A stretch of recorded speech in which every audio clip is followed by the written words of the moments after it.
As we do every Easter Sunday, we're not in Orlando at Disney World, we went railfanning. This time we went to a location near CSX's Boyles Terminal Yard.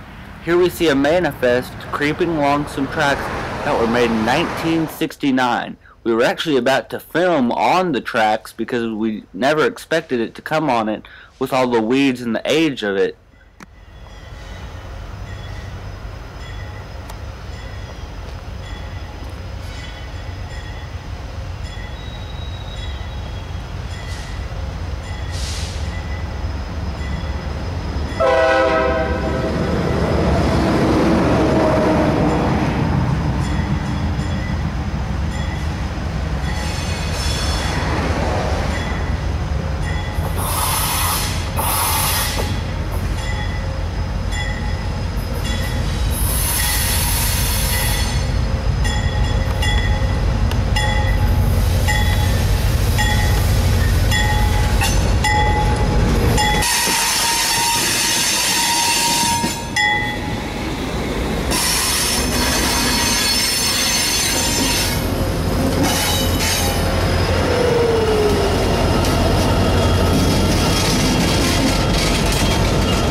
The track was so old, each car made a horrendous screeching noise as it went by.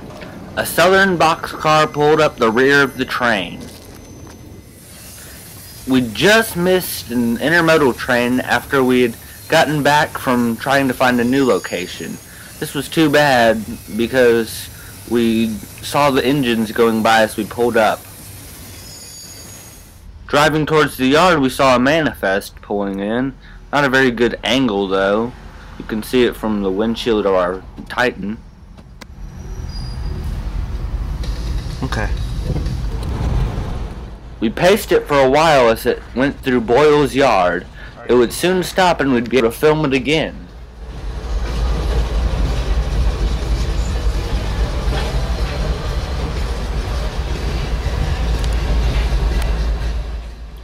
It's very convenient how there's a road that parallels Boyles' yard and then connects up to the end of it so you can get a good shot from here.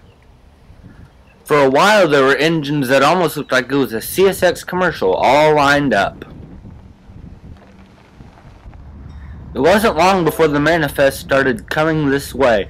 There were several cars that ran around the gates, so it had to stop and the conductor had to get out and light flares to guard the crossing just to keep people from running in front of it.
After this train went by, we went to downtown Birmingham, hoping to film some trains not far from the interstate. However, none came, so we went towards Sloss Furnace, where we saw these two SD40-2s, one in Norfolk Southern paint and the other in CEFX.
One of the interesting things about this train was that there was a person in both locomotive cabs, which is pretty unusual, and it was interesting also because he was facing backwards in the second locomotive.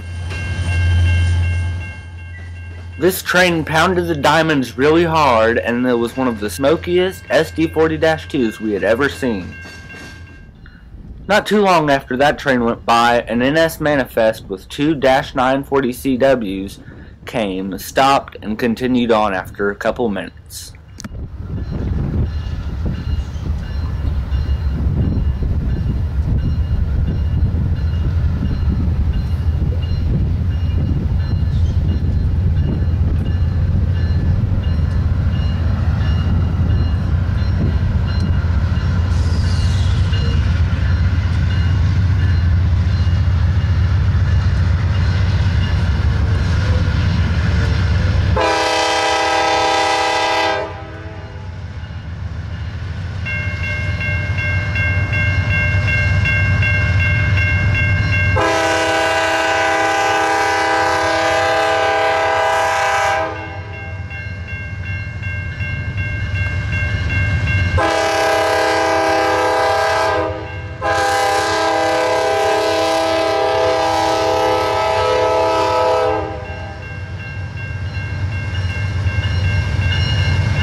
This train had several interesting cars, including 3 Chicago Northwestern PS2 2-bay covered hoppers.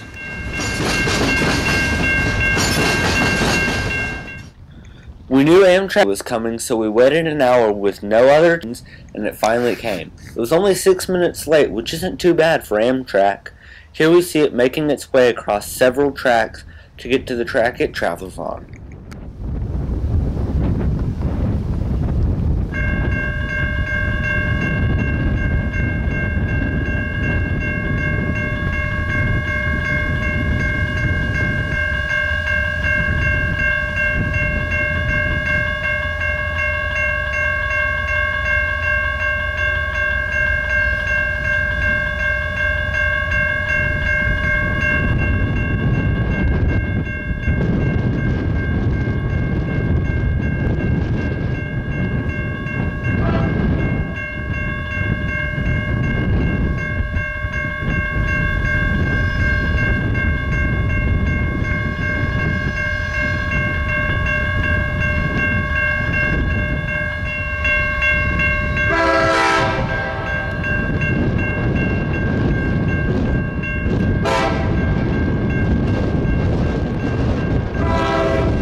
P42DC number 44 and P40DC number 816 lead this train north.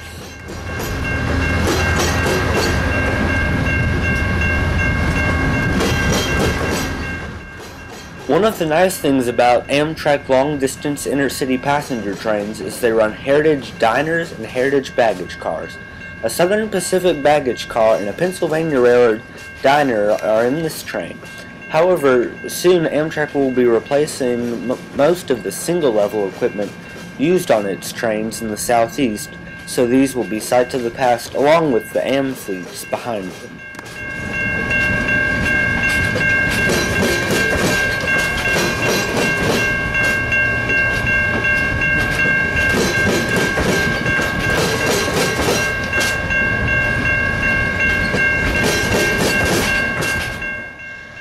As the end of the train went by, we packed up to head home.